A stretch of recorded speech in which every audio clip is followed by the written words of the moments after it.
नमस्कार आदाब, मैं हूं राव अकरम और आप देख रहे हैं मेरा हिंदी यूट्यूब चैनल। साथियों, वीडियो शुरू करने से पहले आप लोगों से मेरी गुजारिश है, मेरे इस चैनल को आप लोग सब्सक्राइब करें और साथ में बेल आइकन की घंटी को दबाना ना भूलें। तो चलिए आज का वीडियो शुरू करते हैं। वीडियो शुरू करने से पहले आप लोगों को जानकारी दे दूं कि कोई भी व्यक्ति अपनी संपत्ति की वसीयत कभी भी कर सकता है, यानी कि उसे पूरा अधिकार है कि कोई भी व्यक्ति अपनी संपत्ति की वसीयत कर सकता है। तो चलिए वीडियो शुरू करते हैं। आज इसी टॉपिक पर हम इस वीडियो के अंदर बात करेंगे और अगर इस वीडियो की बाबत आप लोगों को मुझसे पूरी जानकारी लेनी है तो डिस्क्रिप्शन में मेरा मोबाइल नंबर है, आप मुझे कॉल भी कर सकते हैं, लेकिन उससे पहले मेरे चैनल को आप लोग सब्सक्राइब कर लें। तो चलिए वीडियो शुरू करते हैं। साथियों, धारा 174 के अनुसार यानी कि उत्तराधिकारी का क्या कर्म होता है, यानी कि एक व्यक्ति है और उसकी मृत्यु हो जाती है तो उसकी भूमि के उत्तराधिकारी कौन कौन व्यक्ति होते हैं और कौन व्यक्ति ऐसा होता है जो उसके उत्तराधिकारी के क्रम में आता है।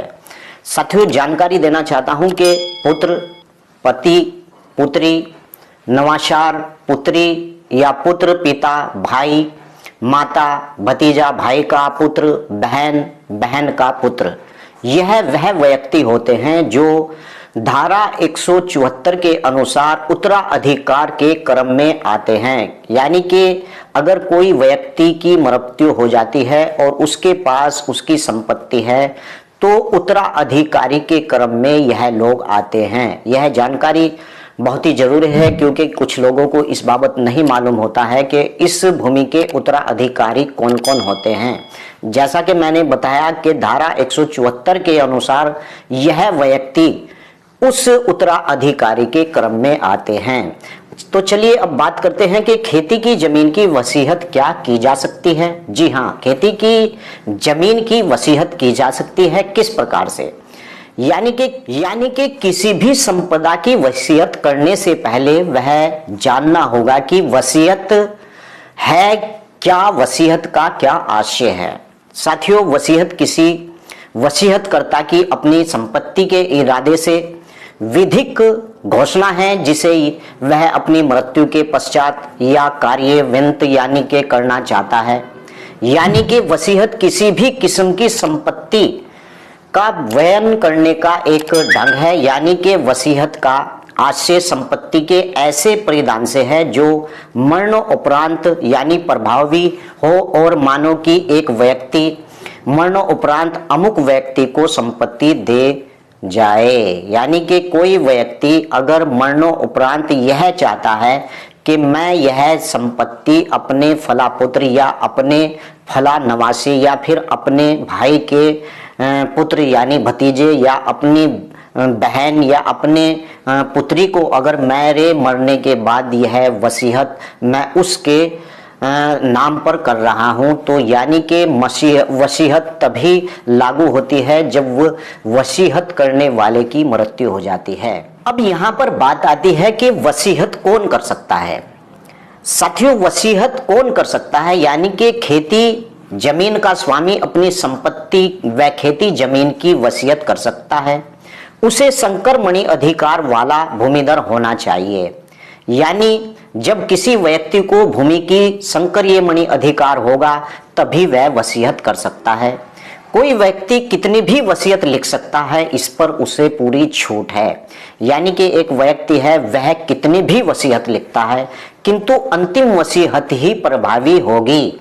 यानी कि उस व्यक्ति ने अपने मरने से पहले जितनी भी वसीयत की और उसके बाद मरने के बाद यानी कि मरने से कुछ समय पहले, मान लीजिए कि उसने उससे पहले भी वसीयत कर रखी, लेकिन जब उसकी मृत्यु होती है तो मृत्यु से 1-2 महीना पहले अगर उसने किसी व्यक्ति को अपनी भूमि यानी अपनी संपत्ति की वसीयत की है तो वही वसीयत वैलिड मानी जाएगी।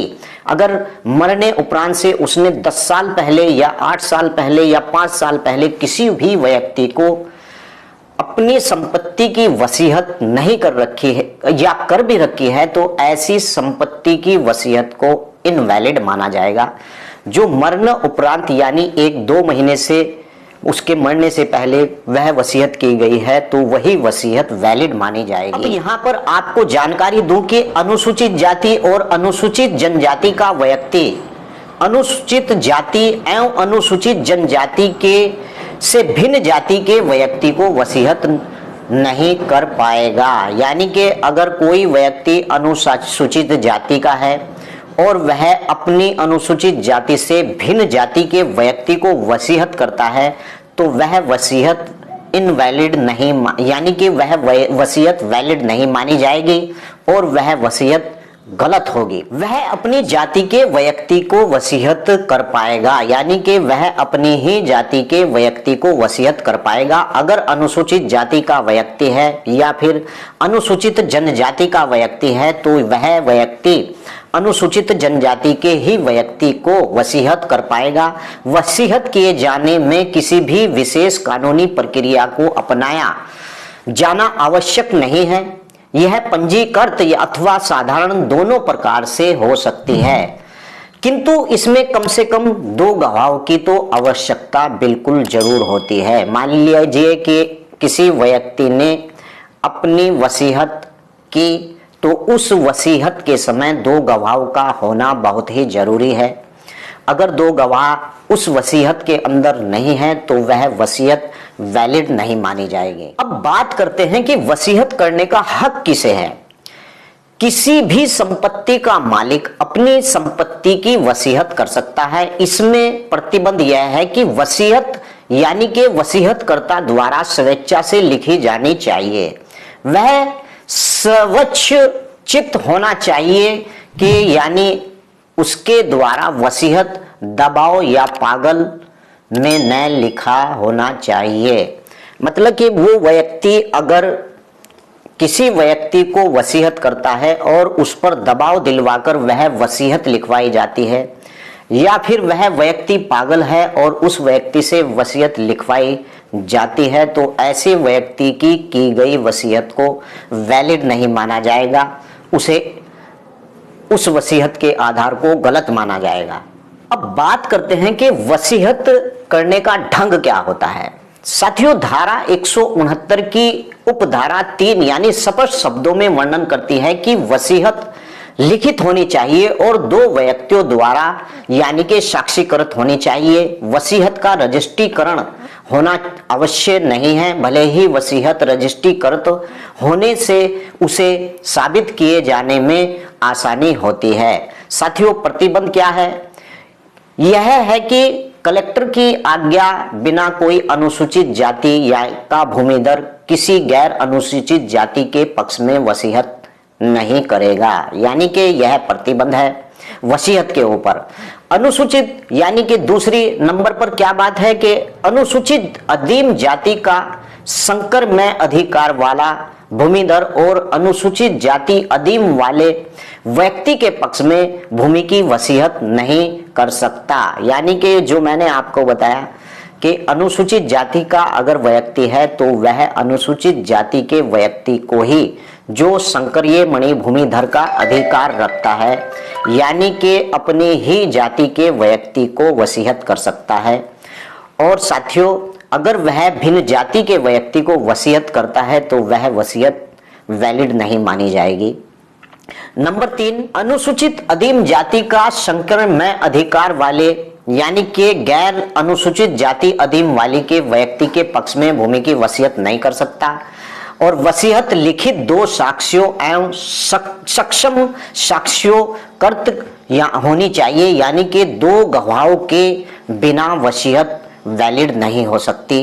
अगर ऐसा होता है तो वह वसीयत वैलिड नहीं मानी जाती। अगर बिना 2 गवाहों के वह वसीयत होती है, यानी कि वसीयत संपदा, वसीयत की जाने वाली संपदा चल या अचल दोनों प्रकार की हो सकती है। वसीयतकर्ता किसी भी संपत्ति की वसीयत कर सकता है, जैसे अपने नाम पर संपत्ति जो 12 वर्ष से अधिक समय तक दूसरे व्यक्ति के यानी कि गाशीवाना कब्जे में आ रही हो और वसीयतकर्ता का स्वामित्व भी समाप्त हो गया हो, तो ऐसी वसीयत संपदा होती है, जो वसीयत किए जाने वाली संपदा चल अचल संपत्ति दोनों प्रकार की होती है। साथियों, आशा करता हूं कि आप लोगों को इस बाबत जानकारी मिल चुकी होगी मेरी इस वीडियो के माध्यम से कि वसीयत क्या है और उत्तराधिकारी के क्रम में कौन कौन व्यक्ति आते हैं। तो आशा करता हूं कि आप लोग मेरे इस चैनल को सब्सक्राइब करें और साथ में बेल आइकन की घंटी को दबाना ना भूलें। अगर इस वीडियो के माध्यम से आप लोगों को मुझसे कुछ जानकारी लेनी है तो कृपया डिस्क्रिप्शन में मेरा मोबाइल नंबर है, आप वहां जाकर भी मुझे कॉल कर सकते हैं। जय हिंद, जय भारत, खुदा हाफिज।